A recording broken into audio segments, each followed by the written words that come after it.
All right, let's get into the show. So, Nina, you have the floor. um, okay, so if you guys, as in the fans, are wondering why we're doing this, it's because Nina needed a little break, cause it's final still. I know a lot of people have already finished. I haven't, and I still will not have by the time this episode comes out, because of reasons. And last episode took a lot out of me, so I wanted to do something light and fun that I know well and won't take very long for the other guys to listen to. So we're doing Ever After High, which is it's a fashion doll franchise released by Mattel in July of 2013 as a companion line to Monster High. But like Monster High, it has a complementary web series that's a little bit more thought out, in my opinion, than Monster High. Yeah, With, no, a plot and stakes and gray areas and conflict. Yeah, you see, they told you everything was waiting for you. They told you everything was set in stone, and then I skip ahead a few seconds so I don't lose my mind. Do you not like the song? I don't like hearing it every 4 minutes because that's yeah. Well, technically every 2 minutes because the theme song's a minute, and then it's got that minute thing at the end. So really, I don't know how they managed to put an ABC plot into these tiny videos. That is what impressed me the most. That they actually these are objectively great writers. Just the fact that they're able to even do that. Yeah, that theme song is very Mattel commercial from growing up. Oh, yeah. Yeah, I mean, and I think one thing that we're going to come back to compare this show to a lot is the other Mattel fashion doll property we've covered on this show, Barbie Life in the Dream House. Hey! Life in the Dream! Yeah. Honestly, that's better. It's better, it's simpler, and it's over in 10 seconds. It's extremely short. I did appreciate how short that vapid, dumb song was. But yeah, I did appreciate. I honestly, I like it. I like Ever After High. I enjoy it. I had fun with it too. Yay! I have characters I liked. I was following the story. Yay! Okay. Now, one thing that this has over Monster High is that Monster High doesn't have a central story to it, right? Does it not? No, not really. Oh. They're just monsters in high school.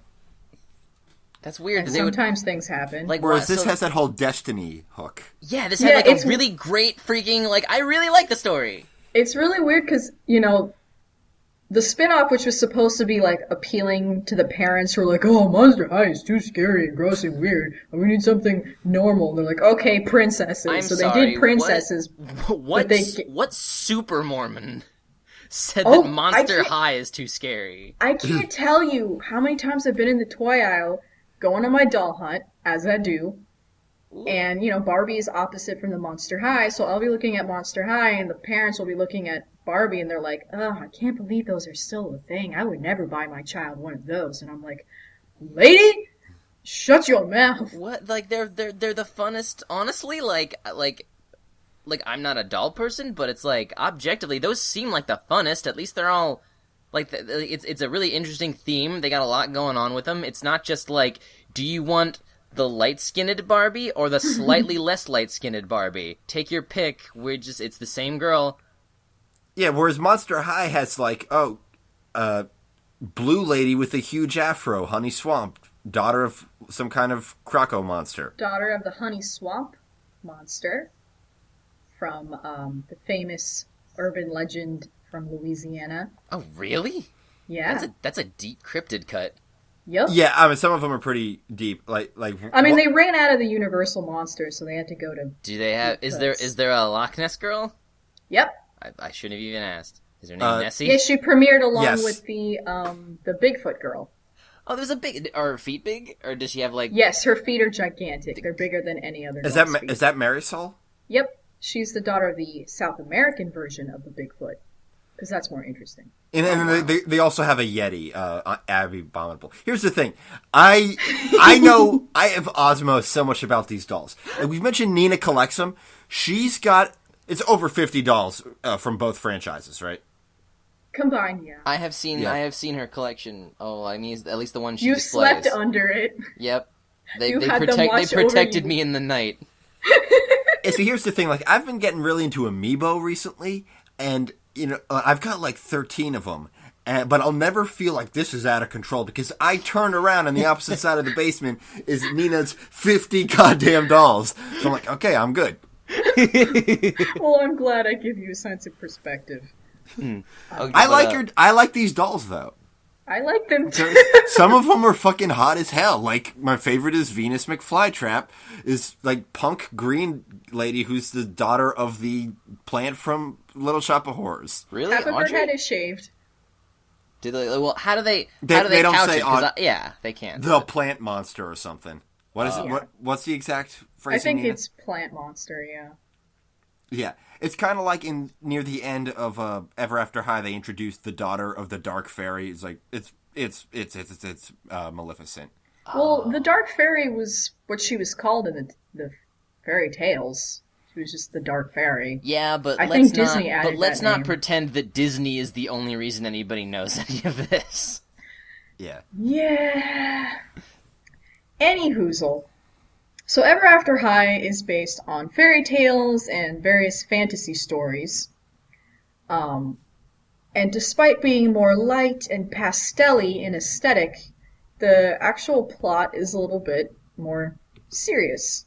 Oh, So- and before we get into that, one thing for people who aren't familiar with these doll lines, the idea is that every character is the daughter of a famous character. In Monster High, they're all daughters or sons of famous monster men.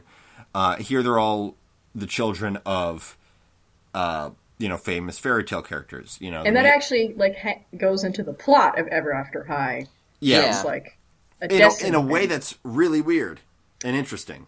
Yeah, so it's set in this boarding school called Ever After High, where the teenage children of these various fairy tale characters are destined to follow in their parents' footsteps and keep their stories alive throughout the generations. So apparently in this world, these various fairy tales have been repeated and repeated and repeated over and over again with these different generations of kids. And each kid has their own destiny they have to do, like, they got to, or else. Because they're threatened that if they don't, their stories, which they interpret as their lives, will cease to exist. Although it's notable that, like, because of the phrasing that it uses, like, daughter of Cinderella, it seems like this is only the second generation. Yeah, like that's the feeling I got. They didn't really hit home that it happens all the time, so I was like, these are all really asshole parents. Yeah, it's just No, one generation. it's not the second generation, because I understand, like, the idea is that their names change or whatever when they get I to didn't the understand point. that at all. You have to make a lot of logical leaps because I think there's a lot of... This mythos can crumble in your fingers with just a little bit of scrutiny, which we're probably going to do here because it's fun. well, But, I might like, have some answers for that scrutiny, because, like, aside from the web series, there's a lot of other materials, including the diaries that come with each doll, and the various books that have been written. So, there's some explanation about that stuff. Okay, so it's like so it like any good so EU, it fills plot holes. Yeah. So- The main setup is that you have the main characters, Raven Queen, who's the daughter of the evil queen from Snow White, and Applewhite, who's the daughter of Snow White. From Snow White. From Snow White. And Raven doesn't want to be an evil lady when she grows up, and has no interest in killing this girl she's been to school with since she was in kindergarten, and decides that she doesn't want to follow her destiny and sign the Storybook of Legends, which is like this big...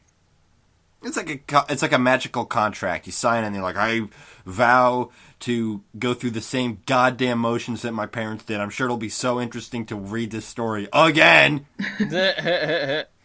And this creates a lot of conflict in the school, so we have these two factions that develop. The Royals, who are like, I'm fine with my destiny for whatever reason. And the Rebels, who are like, nuh-uh, I don't wanna. Okay, first piece of scrutiny. Yes. Royals, I get it. The Rebels, the idea is like these guys don't like their destiny, but apparently until Raven Queen, they all went along with it. I guess she was the catalyst, because she was the only one who had the guts to actually say anything. Yeah, but it seems like the idea of rebels had existed before she showed up. I guess maybe they didn't just want to call them evil because then they wouldn't be likable from a marketing standpoint. Yeah, this is very marketing, the whole Royal but Rebel thing. isn't Cedar Wood a rebel? She is, but that's when things get complicated, because their reasons for why they pick which side differ. So, like, Maddie Hatter, Raven's best friend, one of the best characters. Daughter of the Mad Hatter. She loves her Who destiny. fucked that guy? She has no problem with becoming the next Mad Hatter. She's super excited about it. But she's a rebel because she believes that people need to make their choices. Whereas Cedar Wood is a rebel for kind of the same reason, where she's excited to undergo her destiny because that means she can lie for the first time. Cedar Wood is the daughter of Pinocchio, and she was cast with a spell that means like she physically cannot lie. But at the same time, she thinks the whole system is kind of screwed up and wish it didn't exist in the first place. And then you have people like Briar Beauty, who's a royal, but she's not too super happy about her destiny, but she kind of just thinks it's the only way. So it gets kind of fuzzy and weird. And then you have characters where they're not really one or the other. They just kind of do their thing, but for marketing reasons, you got to put them in one camp or the You got to other put camp. them either in the greaser or the Soch category. Yeah, I don't know. The Royals are obviously the Soches. Yeah. Yes. I remember when we first read that book in class, we were all like, socks. Yeah. Our teacher was like, you guys are so dumb. And like, I don't know this stupid slang. How am I supposed to know? The socks. Ponyboy says in the book, like, I don't know how to spell it. Yeah, It's short for socialite. yeah, I know. That's a fucking good book. It is a good book. You guys, take a break from cartoons and read a good book called The Outsiders. Or download the audiobook and listen to it while you play video games, because it's 2015. Fine. So yes, Where were we? there's this eclectic cast of characters, each from their different stories. And after Raven's like, nuh-uh, things kind of start going in different directions, and we get these plots that pop up as the school year progresses, and And they go a through lot all of their these pun conflicts don't holidays. really solve themselves, which is interesting, because the whole premise is based on this conflict that doesn't have a right answer. So, because Apple, who's super into Raven and like wants to be her roommate and thinks she can change her mind, and it's like, we're best friends, but you're gonna try to kill me, but that's okay. Because I need that. It's part of my. It's like part Yeah, of my insurance scam. Because Mom set it up because she knows it's gonna happen. We're gonna make a lot of money. Basically, like, because the thing is, like, that's the thing that, like, that their friendship is honestly was the catalyst that made me go, like, this is more well written than anybody would think it is, because it's Yeah. like they're not enemies, they're friends, and like on one hand you've got, and like their friendship is probably based in two parts. One, because Raven doesn't actually want to be evil, and two, because like Apple is so normalized to this destiny business because it works out so well for her that she's just like, we can be, basically to her it's like quote unquote a work thing. Like, oh, that's just whatever. Like, we can still be cool. Like, it's so weird. But it's like, it's almost like she's privileged to be on the good side, that she doesn't even see anything, like, she can't comprehend why anybody wouldn't dig this system that's so beneficial to her. Yeah. Yes. And part of her obsession with destiny comes from this incident in her childhood that was explained in the books, where she almost drowned. And the idea that something like that could happen without her knowing about it, like, gave her this incredible anxiety about the future. So she desperately clings to this idea that everything's going to play out like it's supposed to, because Oh, then nothing bad can happen. oh, okay. Jesus Ding, Christ. comma, dang. Like, Yes. Oh my I- God. Okay. At I- first, I I just feel- thought it was like a thing, but now it's like a. Now that's like a complex. Yes. it feels like this show is like, okay, we're gonna make Doll Line about, fairy tale people, and then like they started coming up with concepts for the story, and then it got completely away from them. I feel like this really did expand more than they were ready for, I feel. and they're kind of scrambling to put it all back into this marketable box that's not about overthrowing capitalism. Because they're also trying to sell these dolls. It's kind of hypocritical. Yeah, it's a, I feel like it's a big fat mess. I feel like that's where children's marketing should be on its way to right now. That's where toy line marketing should be going, because at first it was just very, vapid, whatever. Let's just crank out a Saturday morning cartoon, or let's just make some dumb plot just to give us an excuse to make the toys. So a lot of it was like, why? But now it's like, why not? Either way, we're gonna sell this toy. Let's just fucking go for it. Look, we've been reading the same Twitter feeds that Nikki reads. We know capitalism's on its way out. Let's get as much money as we can as it's pile drived into the ground by all art ever. Anarchy. Raven's all about it. I am too. Let's fucking burn it. Let's burn the whole. Let's burn that book. Wait, Just a one. just that one. Only. If they can find it. Woo. Ooh, mystery! Ugh. Yeah, it's like I'm watching this and I'm like, because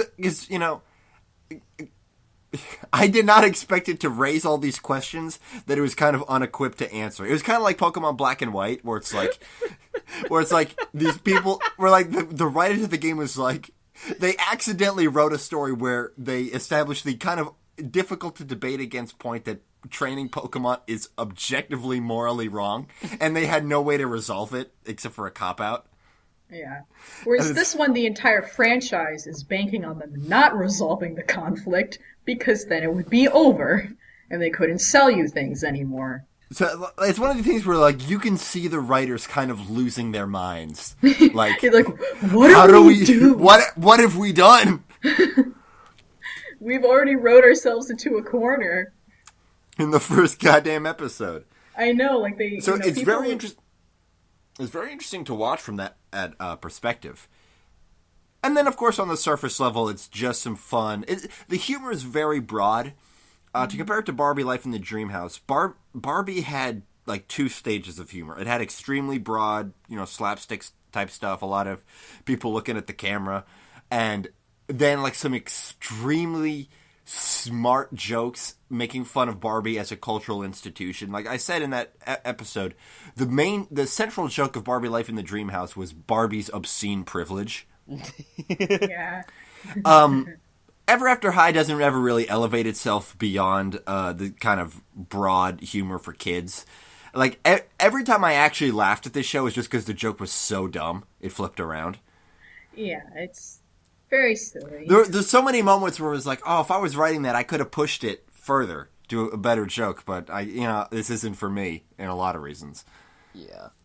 Yeah. But Funny is not what its stronger suits. No. Definitely. Whereas there's this one Monster High joke that always fucking cracks me up. More than any other joke between the two franchises, and I will hold that dear to my heart.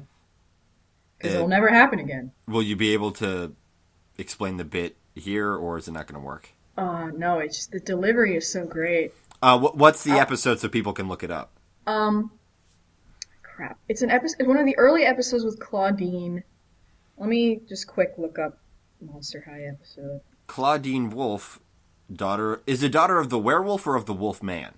Werewolf. Okay. does Monster High treat them as different? I do. Not really. A I mean, werewolf? they're kind of more like wolf men people because they're kind of always like that. Yeah, that's the thing. A werewolf is a human being that turns into a complete wolf, into a big wolf monster. A wolf man is what it sounds like. It's a wolf man. Like the big bad wolf in Ever After High, that's a wolf man. Yes. I don't know if like Universal has a difference between them, but I think that there's a distinction between a werewolf and a wolfman. Yeah, I think Universal is what fucks that up, because Universal calls their classic Hollywood werewolf the Wolfman. So yeah, they're the ones that don't cotton to that. Okay. Yeah. The episode is Fur Will Fly from season 1. And it has this great bit. I'll have to check that out. It's a good bit. But yeah, this show doesn't have much. The most interesting part of the show is the plot stuff. It's not funny. Also, I like that like the two main like plot guys, like the headmaster and the dude and the other dude, they're literally like they're the brothers Grimm. Yeah, like episode 3, I'm like, oh, Grimm, that's clever. Well, I like how the narrators are a bickering married couple. The narrators are great too. I was hoping to actually find out if they were actually people, but no, they're just voices that just bitch at each other. Yeah, and then they even introduced a character who's like Brooke Page, daughter of the narrators. They're like, oh, they're married. That's hilarious. Yeah. God. Now, was she just in Spring Unsprung, or was she like something else? That was her premiere, but we've been hearing a lot of buzz about her. We're not sure how she's going to manifest herself later on the road. She might become a doll. She might not. We don't really know. Interesting. And then, yeah, because, like, there's some interesting characters like that, because there's also, because I saw you guys talking about it, and then I saw the episode right after you guys mentioned it, the Cupid character. Yes, who's C.A. also Cupid. in Monster High. Yes, she was sort of like she was how they originally promoted Ever After High. They're like, Cupid is leaving to go to a brand new world, follow her, blah, blah, and they had, like, you know, this promotional website where you're, like, looking through a keyhole and stuff. That sounds She was neat. sort of like the crossover thing. That sound like if I was a person into dolls and was back then, that sounds like something I would be all about. Yeah, it was really cool. Like, and it works because in the Monster High world, she was the adoptive daughter of Eros, the Wait. Greek version of Cupid. Wait. Adoptive daughter? That guy couldn't get somebody to carry his kid? Well, in her Monster High form, Well, she's they a can't monster. they can't market the biological offspring of gods because they're all horrendously incestuous. Well, part of the point was that, like, she showed up at her dad's doorstep and he was like, okay, and started training her. Because in the Monster High world, she's got, like, these bone wings, and she's, like, this monster that they don't really know where she came from. Oh, it's part of her origin story. Yeah. But her dad just sort of assigns her to these different places to, like, make stuff right, I guess. So he, like, switched her over to Ever After High because Monster High is doing fine. They don't have any problems there. Ever After High is a goddamn mess. Good lord. And then, of course, the interesting character bits, like, she's a great matchmaker, but she can't get the cute nerd boy to notice her.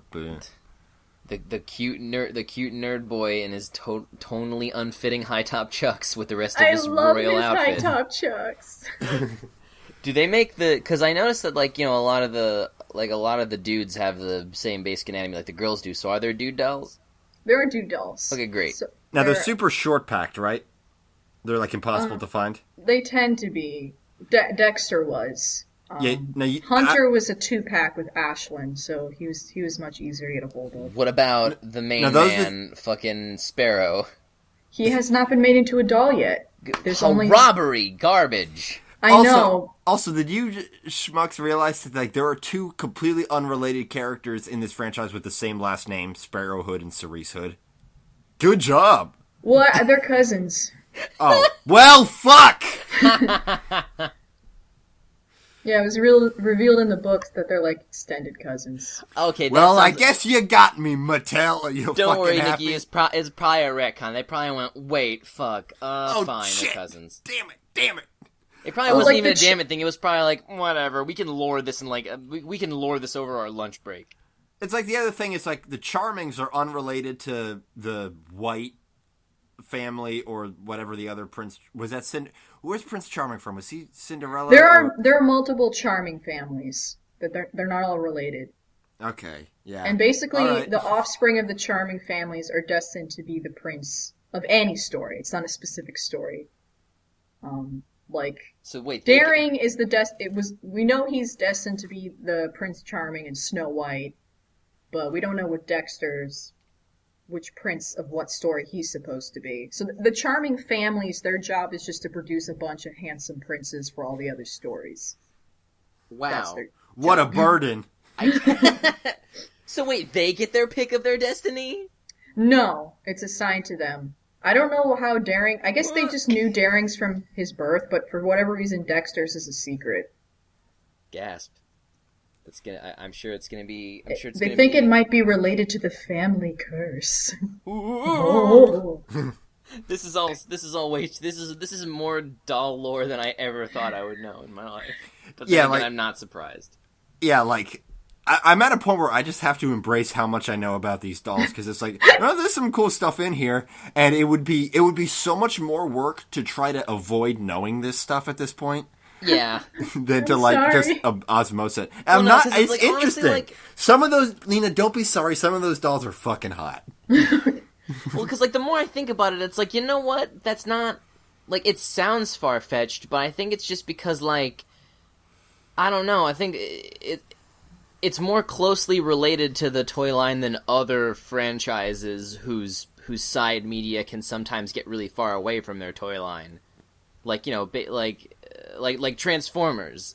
Like, they can come out, like, instead of coming up with a toy line and then shaping a mythos around the toy line, which is how, like, G1 started, now they'll just, like, come up with show concepts, and then after that they'll be like, okay, how can we make this into toys? Wasn't that what happened with Beast Wars? Probably, yeah, maybe, I don't know. Because I heard the toys sucked. I had a lot of Beast Wars toys, I liked them. Alright. But, I mean, they toes. were, like, toys, so it's like, you know, yeah, they were junk. Yeah, a lot of them. What'd you say, Nina? You stepped on some toes, Nikki. No, I mean, I have no... I've heard toes. Listen, I've heard that Transformers... flip up into a gun. I've heard people say that, like, Beast Wars was one of the best written shows, but, like, the toys weren't as good as, like, G1 and stuff. Well, G1 stuff were literally, like, metal cubes that couldn't break. They would break you. Yeah, those were really simple to transform. But, like, I think because the Beast Wars, it was, like, you know, plastic, so it was, like, you know... they were mass-produced toys. It's not like, you know, your top-of-the-line toys that only adult men can afford. Oh. Because it's like, I don't know, yeah, because that's the toy market. Either you've got junky stuff that kids can throw around, and it doesn't matter if they break, because you just get them another one. Or it's like the collector stuff that costs way too much money. Yeah, I don't know. I don't know enough about toys. Toy media is an interesting thing from an animation standpoint, because on some level it almost invented Saturday morning cartoons, because those cartoons, like Transformers and G.I. Joe, were literally just invented, and My Little Pony, and I guess in Gem, yeah, they were all just like half-hour commercials, with commercials in between breaks of them. And now Gem has a comic book series and a movie coming out. Yeah, that comic book series looks really good. I like the designs of the Gems. That comic looks so cool, I didn't even connect it to an 80s toy property. Okay, but this is... Mentally. If we're gonna go down this Gem path for just a second, I just want to note that, like, I read their bios. I forget which one had these bios, but one character listed their interests as girls. And at first I was like, okay, that's a stretch. You can bend that in a lot of different ways. But then, just to make things extra confusing, another one's interest was fish tacos. So, yeah. Gross. I don't know. I don't understand. Truly outrageous. I have to... I broke Nikki. Oh, Gem. They were the first dolls to do techno-colored hair. Truly outrageous. I guess they did sort of they laid some groundwork for the Ever After High Monster High thing, because nobody has fucking monochromatic hair in these franchises. Nope. Yeah. Everybody's got gray hair. Maybe the Right. closest is like apple, but like there's a couple of shades of blonde in there. So like we've talked a lot about the show, but maybe like sell people on the hobby if they're looking about getting into it. What's being a Monster High Ever After High person like? Well, we could talk about specific specials, like if we want to stick to the show. Well, one thing that Nina mentioned is that like I accidentally stumbled upon one of the biggest bugbears in the fan community. Is that after I watched the series, I went downstairs to check out Nina's dolls, and I'm like, wait a fucking second, Cerise doesn't have the wolf ears. This is bullshit. And apparently, and like that's like fan bitching 101 in this community.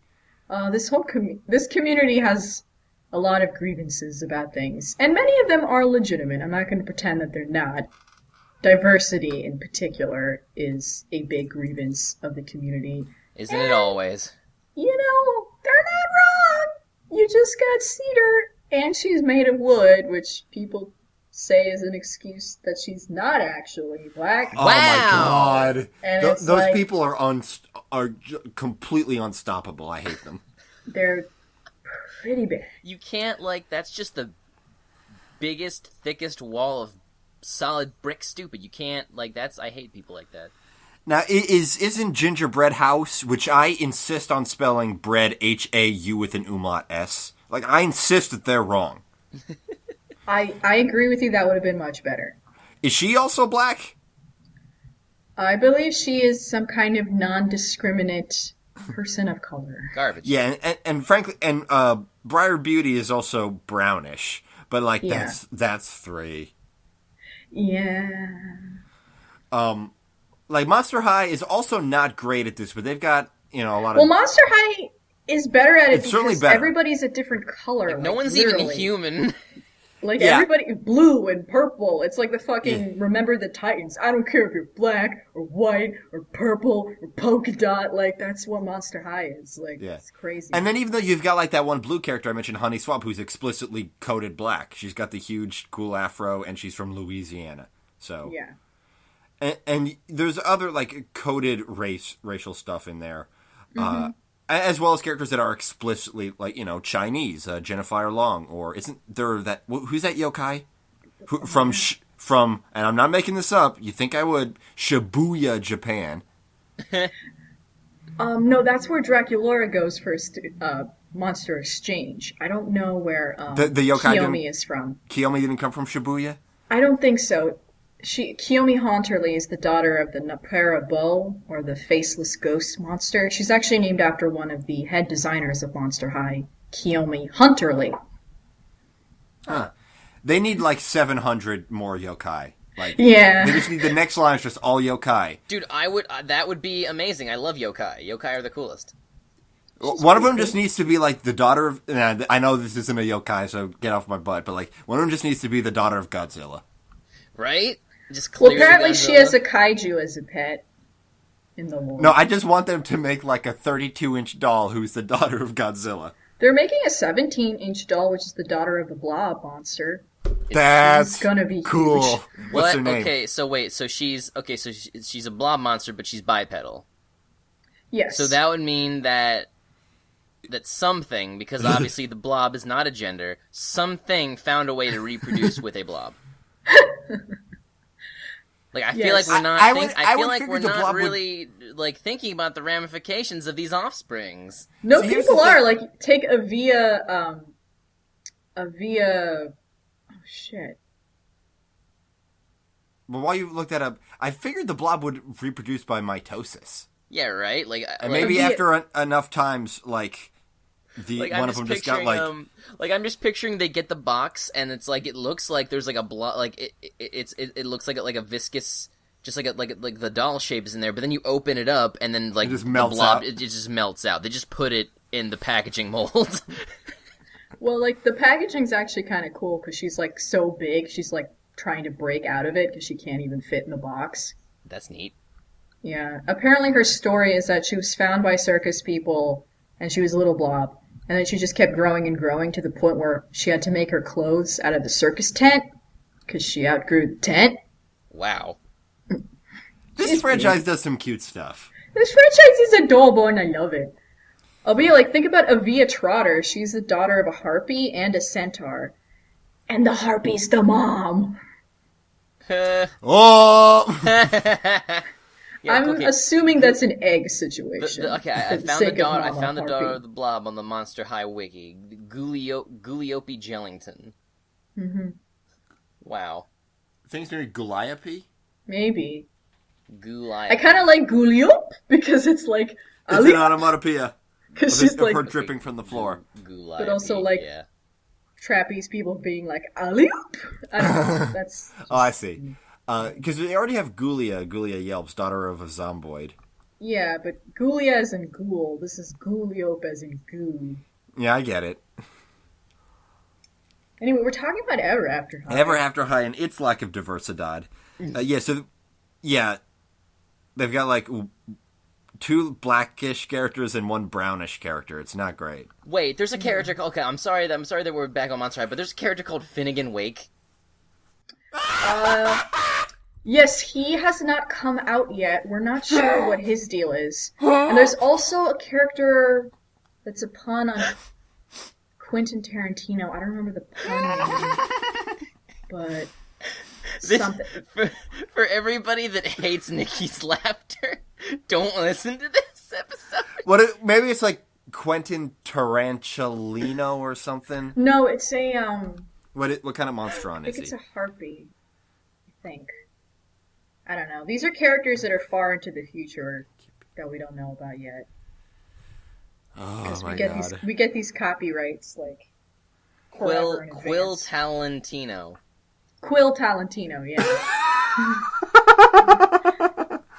Yeah. Oh my god! This is weaponized language that Nikki was talking about. Well, there's also Widona Spider. Yeah. Oh my god, we can make a whole episode about these puns. So let's actually move on. And Casta Fierce. Is it Yeah. like Sasha Fierce? She's Beyonce. She's straight up Beyonce. She's a Beyonce witch doll. She's pretty cool. Yeah, some non-European fables would be great. One of the background characters that you see a lot is somebody who I've been calling not Jasmine, because like it looks like they're trying to capitalize on that kind of thing, but they don't have like I don't know. They don't feel like they could do the rights, but like there's so much stuff in 1001 Arabian Nights that they could pull from. Yeah, man. There's like, dude, like, well, I mean, like, not so much the one about the dude who finds out that his wife is having orgies while he's gone. Nope. That one. No, not that one. But yeah, no, that like, there's a bunch of cool stories in there. Yeah, totally. Ali Bobby, that's a name. Use it. Yeah. That's adorable! I love it now. Okay. That'll And be depending on how you that'll be spell it, that'll it be could- the Toon Goons Monster High OC. Ever After High. Yeah, ever after High OC. Yeah. So Yeah, you it's all very European. It's all either Brothers Grimm or Lewis Carroll, Yeah. or I guess Swan Lake. It's Yeah. mostly Brothers Grimm. So you want to talk about favorite characters or Yes. specific arcs? Favorite characters: Cerise Hood, Poppy O'Hare, that one background character with the brown and yellow pixie cut, that one background character with the black and red kind of. Okay, you're Crazy just Bob. talking about the ones you think are hot. Yes. Personality wise, Cerise Hood is a lot of fun and good. Yeah, I love her whole deal. She's great. Yeah. Also, she's the spawn of Little Riding Hood and the Wolf. Yeah, I remember having a Facebook battle over this, and they were like, "What? Why would Red have sex with the Wolfman?" And I'm like, "No. You have to look at this guy. Look how fucking swarthy and handsome he is. This motherfucker. Let's. Good lord, that's He's a hot dad." wow. Anyway, but yeah, her story is really neat. I mean, it's kind of an obvious one, but like it works. I Is it, super like, dug it. I wasn't It expecting really it. highlights the whole dichotomy and like how people haven't been happy with the system for a while, like, yet they still live with it for some reason. Well, because like, I mean that's comparable to like modern society though. Like that's how social reform works. It's always like 15 years, if we're lucky, way too late. just because like the powers that be are the ones benefiting from it, so they're not going to change it anytime soon. That's how these things work. And her story's like kind of a good parallel to like inter-race parents or something like that, where it's like taboo for them to be together because they shouldn't. Yeah. For arbitrary reasons. But speaking of which, I wonder, like, I guess because but it's a lot of pressure for her having to lie because like her dad's a teacher at the school and she has to pretend he's not her dad. Oh wow, that's sad. And in her journal, she talks about like how he like pretended to like get her in trouble so he could give her a secret note to take to her mom. Aww. To tell the mom that he wanted to see her that night because they can't be seen together in public. Oh no. And they sort of use her as their way of like communicating with each other, which is a lot of pressure. That's nuts. I'm sad. Yeah. Yeah. It's hard to be her. Life but is she's hard. got cool powers, I guess. I think Fabelle Thorne is interesting because it's taken them until the third season to be like, let's just have somebody who explicitly fucking sucks. Yeah, they're like, why can't we just have somebody who likes being evil? Yeah, because like everybody else, because like I mean, Kitty Cheshire just like likes being a little shit-eating hellraiser. Yeah, I like. But nobody else has like explicitly been villainous. Not really. Yeah, I mean, Duchess is complicated. She's got, like, so many issues. I don't even know what her deal is. But it's more of a mean girl thing than, like, a actually trying to destroy the world or whatever thing. Yeah. The biggest thing to a villain the show has is Headmaster Grimm. Which I thought was always really interesting about the show and really set it apart, where, you know, you compare it to Monster High, Headless Headmistress Bloodgood was, like, the best. Like, she pioneered this integrated monster school and, like, runs it by herself. Where in Ever After High, it's this shitty dude who wants everyone to conform for stupid reasons. For his little pony fucking games. Patriarchy, man. Yeah. Do choose some of your favorites. I liked Maddie Hatter, even though she's literally just Pinkie Pie. But she's cute and special. Yes. And I like her. I do too. She has the power. She can do anything as long as she knows it's not implausible.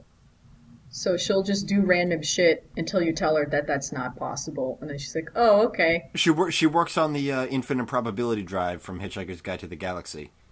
I was gonna say, as long as it's even remotely possible, she can do it.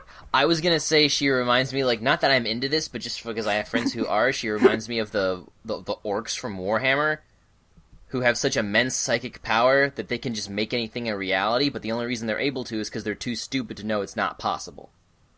Yeah, pretty much. In Warhammer, if you have an orc army and you paint all their stuff red, it's faster because the orcs think faster things are red. Like if you so that's how their science works. That seems too silly for Warhammer. That's because Gen 1 Warhammer was like silly and self-aware, but then it got more and more grimdark. But those are different toys. I also liked Sparrowhood. Yeah, Sparrowhood's a lot of fun. Yeah. I really hated him at first, but they kept pushing his obnoxiousness to the point where it was really funny. He was like that. He reminded me of the other douchey, silly guitar guy that I like from the Mattel cartoon, from Barbie. Oh yeah, Ryan? Yeah, he's great. Those two and I love how everyone hates him. Like, even the other dudes are like, God this Sparrow. This fucking guy. And Duchess is like, ugh. My situation is so whack that I can only hang out with you. How do you think that makes me feel, asshole? I also really like Cedarwood. She's very cute, and her voice is the best one. Yeah. I love her. I love the beauty pageant one where she's like, I want us to be strong, independent, powerful girls. And she's so cute. I loved in Throne Coming when she was just like tutting her fucking ass off. Oh yeah. Tutting is such a weird kind of dance because it should always look stupid, but people can make it work. Mm-hmm. She's just so cute. I only know what that is because I once saw 3 episodes of America's Next Top Dance Crew. And it was the season with Quest Crew, the guys who went on to be in the Party Rock Anthem video. They were actually legitimately fucking crazy good. Awesome. No. And I loved her in Spring Unsprung when she finally got to lie, and she was just having so much fun with it. She's like, And it's the dumbest lie. "Oh, you look great." Yeah. You're chewing right now. No, I'm not. Oh, what I loved about Spring Unsprung is that whenever somebody did evil, they played dubstep. Oh yeah. Who's some of your favorites, Nina? Um, All of them? Character-wise, I really like. I mean, I like Raven a lot. I like Raven and Apple together. Like, I think they're really interesting. Yeah, it's a really Watch. well-written relationship. Yep. Yeah, I like Dexter. Yeah. He's a dork. So awkward and dorky. But still not the biggest dork of all the dudes. Hopper? Yeah, there's Hopper Frogfucker, whatever his name is. And also Croakington the second. and also Humphrey Dumpster. Humphrey Dumpty. Did you know that the frog form of Hoppy Man is Cam Clark? Wow. That's Yeah! Cam Clark. Hooray! Lizzie is fun. Yeah, Just I read screams like at the everyone. bios. It's like the off with your head is just please and thank you in her dialect. Yeah.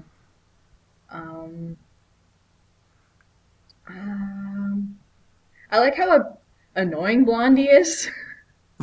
Like how in everyone's face she can be, like with her opinions. Yeah. I think that's pretty fun. And Briar is just a hoot, just jumping out of windows because she can. So, Yeah, and then they like make that turnaround in, I guess it was Throne Coming, or it was in one of them with like It was her in stories Throne like, yeah, I'm gonna be like basically dead for a long time. Yeah, and when she wakes Fuck up, you, she won't. all Apple. the You're people- gonna be asleep for a week. Fuck you. You can't even understand this. And everybody's Yeah, like, because when she "Ugh." wakes up, all her friends will be gone. The whole world will be different. You think I'm just like this vapid party animal? Fuck you. I'm sad. That was like a good turnaround thing. Oh, Briar's character got so interesting. I love her. She's so cool. And as far as dolls are concerned, my favorites are Cedar, Cerise, and Ashlyn. To me, are my favorite. I think they're the prettiest. There were scenes where I had trouble telling apart everybody with the orange hair, like Holly and Holly, Ashlyn. Is there one more? Poppy? No, not Poppy. Poppy, I can tell the difference. Yeah, because you have a boner for. She's got the flip. Also, her hair is more purple. She's got the flippy thing, and it's not long. It's different. She cuts a different silhouette. I mean, I like that Ashlyn has sort of like a strawberry blonde hair because it's kind of orangey, and then she's got that bump like a pumpkin.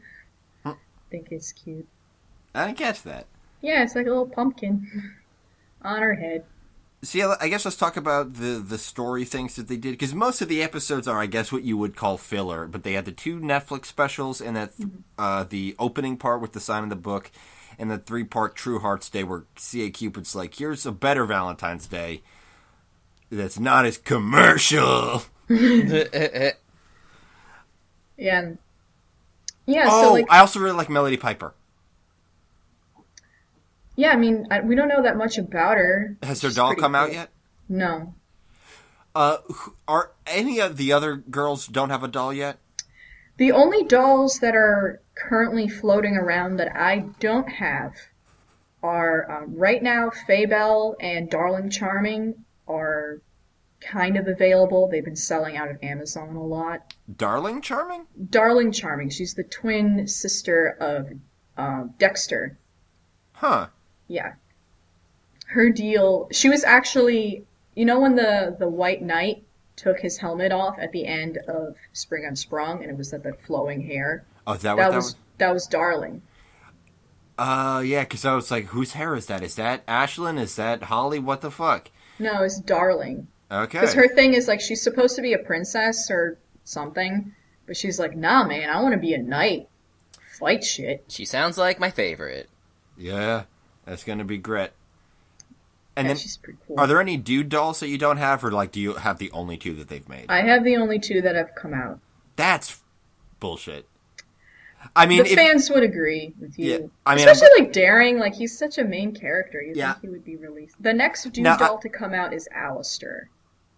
that makes sense to me. That like, because he was very handsome, and like, I understand like why they made Dexter before Daring, because like I think knowing their market, they know which one is more attractive to their fan base. Yeah.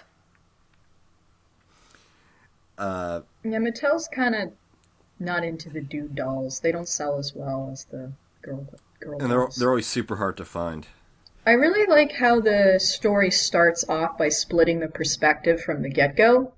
Like, it's basically the same day, but told from Raven's perspective and then from Apple's perspective. And that kind of, like, characterizes how things are going to go from here on out. I think it was actually Apple then Raven, because the idea is like, here's, straight up fairy tale Wonderland stuff, and then you go to Raven, it's like, this is actually oppressive and bullshit. Maybe. I remember. I don't remember either. The way I said it would be the better one. Yep. Okay. And a lot of people, myself included, were really surprised they did Legacy Day so soon. Because it seemed like Legacy Day was like the big thing they were building up. Well, here's the thing. I looked this up. It's out of order on the website. Legacy Day is supposed to be like the 11th episode. Huh. Because there's the Legacy Day rehearsal in the first episodes, and then there's supposed to be like 12 filler stuff, and then Legacy Day. Because remember there's that one episode the day after Legacy Day where there's a food fight in the cafeteria? Yeah. Yeah. That's supposed to be right after Legacy Day. Legacy Day is supposed to be later in the series. No, it's supposed to be episode 4. The beginning. Not according to the Ever After High wiki that I checked. Well, according to the regular wiki, it is. And that's how they aired, I remember. Well, I mean, stuff airs out of production order all the time. I think it wasn't supposed to be the first thing. Maybe. I don't know. Because they put it together as a special that they aired on Nickelodeon. I think that's why it ended up being broadcast like that. When you look, Probably. the 13th episode is the day after Legacy Day. Oh, yeah, you're right. It's an inconsistency. I mean, it works well enough. Yeah, I get, yeah. Yeah, I didn't Yeah. notice. I didn't notice it. Just because the episodes are so short that, like, they can't really... The episodes are so short and standalone that it doesn't really matter. Yeah, because like the difference between the statement made by Raven in not signing the rehearsal book and not signing the real book were basically the same thing. Maybe that's why they did that? Yeah. It honestly doesn't matter. Yeah. Yeah. Either way, she's just trying to buck the fucking system, man!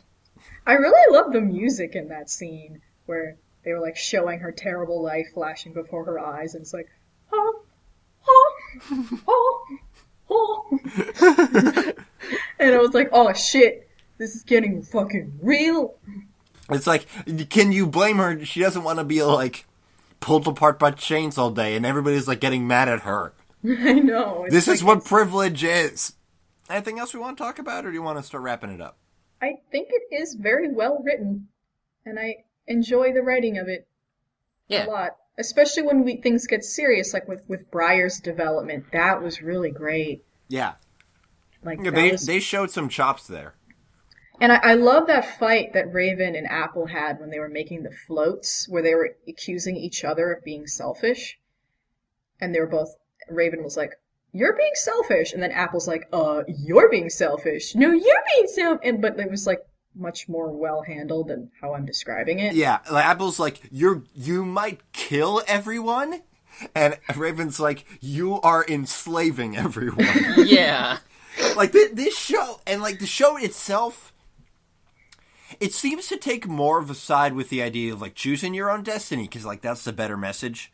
Yeah. But like it never does fully commit to either one. It's like, we accidentally wrote something very ambiguous and challenging. Yeah. Simply because we really don't want anybody on our case for condoning complete societal upheaval by any means necessary. One thing that was also interesting when I was reading the bios is that for a lot of the characters, it's like, what lies in their true, like, their, their romantic crush or whatever. Most of them are just like, I'm kind of focusing on me right now. Lay off. I thought that was cool that it seems like almost half of the ladies were doing that. Yeah, that's really cool. Because, like, Briar's like that, right? I think it's good that it's like half and half because, it's not like it's not feminist or anti-feminist to have crushes and want to, like, be with dudes or whatever. Yeah. What's anti-feminist is the idea that that's the only option. Yeah. Because Raven and Apple forever. Yeah, I mean... I also really like Dexter and Raven, so it's very conflicting. But... Raven Apple forever. Yeah. Because Raven's like, I need her! And I was like, ah! Well, is it Apple who's like, I need her? Apple said that. Yeah. Oh, yeah, she did. Because Apple's basically the one like, I need Raven. I can't live without her. Like, not just, well, I guess because she needs her for her story, but also, like, she cares about her and is like, come on, guys, don't be mean. She's cool. We're cool. Let's be friends. She's just trying to completely rewrite our entire lives. We're some gals. Let's just be pals. Yeah. A wink.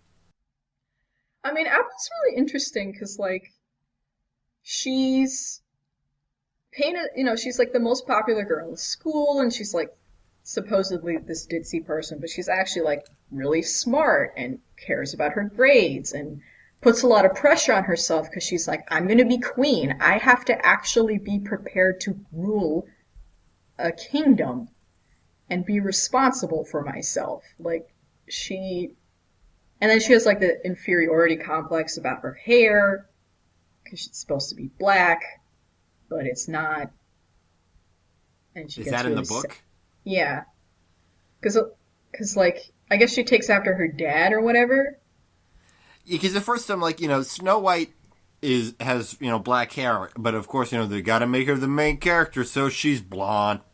But I guess again they're like, oh, let's make it so that we're not that jerks for this. I don't know. And then like Raven with her relationship with her mom. All the mom relationship, strained. because there's also the mom relationship with Kitty Cheshire. Although it's weird that like the Cheshire Cat's just like some hot lady. It's just some cougar. I mean, Raven's mom is trying to destroy the world. Like, Raven's mom got so into being evil, she went outside of her duties in her story and just started fucking everybody else up because why not? So Raven's mom was like a rebel in the other direction, and that she she's did like the too polar much opposite. evil. I felt like they really never did solidify what rebels were, though. Yeah, That was like the thing that was always sticking out to me. It's like, we're, like the whole Ashland Hunter thing. It's like, what makes this guy a rebel? Is his character's not even... He doesn't like hunting. He's a vegan. And he's supposed to hunt aminals. Yes. Yeah, all right. Yeah, okay. I crossover ship Sparrowhood with Ryan from Barbie Life in the Dreamhouse.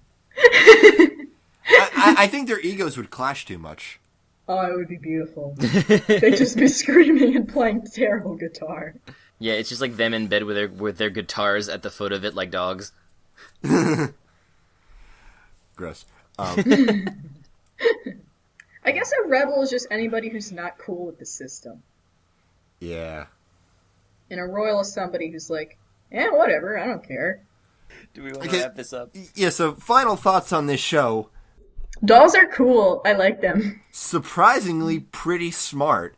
And it seems like we're doing this in the middle of season 3, which has 5 episodes right now. Mm-hmm. How often do they come out? The update schedule's kind of spotty. Well, it seems like they've actually got like an arc this season, which they haven't done before. Yeah. They're building up to like this party with like Faybelle's not invited. And it's like, well, here's my time to do. Now I can start killing people. And I know the next special is going to be Way to Wonderland, so they're all going to go to Wonderland to look for the book. because that's where it is. You're gonna take a book Luke. Yes. Strong bad. I hope we see more parents, because I Yeah. thought it was really cool in Spring Unsprung. We saw Lizzie's mom, and Maddie's mom, and Kitty's mom. We saw Maddie's dad. I want to see Maddie's mom, though. Just this haggard woman. It's like, I can't handle this. Did we see Lizzie's mom? Yeah, we did. She screamed off with your heads. Yeah. Oh, God. I forgot. Now, She's my favorite character, too, because that's her shtick, and that's all she has. I love it. Nina, what are you going to do if they make a character who is the child of that caterpillar you hate? I think they already have a Of course. Trademark for her.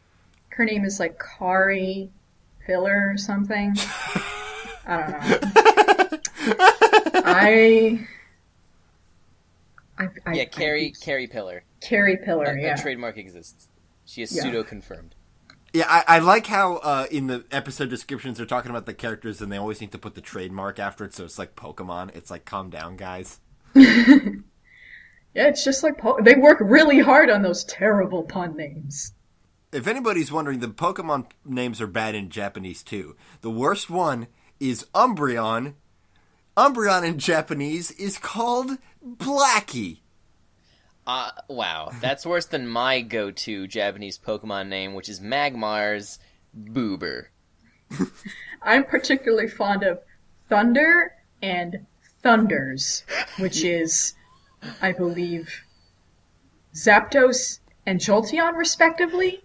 I don't know or which the one other is way which. around. I don't know which one is which, but it's Zapdos and Jolteon. They're in the same generation, and it's Sanda and Sandasu. Wow, Yes. that's literally a one-syllable difference. Yeah. Yeah. They were already out of ideas. So sad. Yeah, Moltres and Articuno are Fire and Frieza. And it's Fire and Frieza. So Fire I guess and Frieza. Zapdos would be Thunder. And then Yeah, I think Zapdos Jolteon is Thunders. Yeah, because I think those are literally just like the representations. Yeah. Jolteon is thunders. Mm-hmm. Vaporeon is showers. Oh yeah, we forgot to mention Tooch's favorite incidental character, one of the evil stepsisters, which is voiced by Erin Fitzgerald doing her Lee Kanker voice. Yeah, I was super hyped because this doesn't May really Kanker. have May Kanker. this doesn't really have like a noteworthy cast in terms of people we're used to talking about all the fucking time. Even though like half of this cast just sounds like Tara Strong. I mean, it's Erin Fitzgerald, it's one of the more high-profile ones, who's Raven Queen. Ashlyn is Laura Bailey, apparently. What? I'm really bad at recognizing her. Yeah. At least in the beginning. They've that- been sort of cycling through voices. It's kind of weird. I know Kate Higgins is in it. Yeah, she's Briar Beauty. And, I mean, of course, Cam Clark. That's fucking crazy. Yeah. Yeah. Cindy Robinson is Madeline Hatter. Her name sounds familiar. But yeah, it's mostly Canadians, we think? Yes. Yeah, if it's mostly Canadians, that means it's an entirely Canadian production because they can't. We got a lot of anime people. Yeah, because and video game a lot of anime, I guess. Well, I guess like specifically, yeah, because there's anime dubbed up there, and like there's not a whole lot of crossover. And that was one of the things. Unions. Yeah, and that was one of the things about Shaolin Chronicles after Shaolin Showdown, and they made that sequel series, but they produced it up in Canada, so literally, like, only Tara Strong could come back, and I think Jennifer Hale. Apparently, Wendy Lee is Lizzie Hart's. Oh, dang. Oh, yeah. Wendy Lee from Cowboy Bebop. From Everything. So yeah, okay, like again, like a really good cast, but just like not the usual suspects of your Western animated television series. And I feel like a lot of characters are very well performed. Oh yeah, I love them. Yeah, even in the like a lot of the humor is super broad and like clearly for kids that they bring it. Mm-hmm. Who voices Cedar Wood? Because she's the best one. I think that's somebody who's like multicast. Her name is John Kilgood. Goody? I typed in Cedar Wood on Google, and I don't know why I expected the doll. You just get pieces of wood. Yeah, it's like here's some trees. Yep. Jon. Type in Cedarwood TM. Okay. No, because there's a whole bunch of Cedarwood, like, named, like, Cedarwood Apartments, Cedarwood Nursery, Cedarwood, like, yeah. So I'll just type in doll. Riveting radio. John Kill. I don't know how to pronounce it. Spell it? Jonquil. Maybe it's Honkil? Good with an E. So I yeah. love how nasally her voice is. Yeah, her voice is so cute. I like to think that's because since she's never been able to lie, Her nose is maybe too her small. nose has never grown, so it's too small. That would be very thoughtful if true. So yeah, we're gonna wrap that up. It's a surprisingly cute little show. You can knock it out in a day. It's like most of the episodes are 2 minutes long. You know, the specials are 45 minutes long. One of them you have to have Netflix to watch. The other one is on the website. Just go to the website. I think they put one. I think they put Spring on Sprung on the website. No, I think it was just clips of it. Oh, yeah, you're right. Ah. And then seasons 1 and 2 are also on Netflix. Season 3 is just on the website right now. Mm-hmm. So yeah, check it out. And if you want to see more Ever After High, Monster High stuff, follow Nina on Tumblr. It's ninian1.tumblr.com. That's Ninian like the Fire Emblem character. Look it up. I will totes talk dolls with you.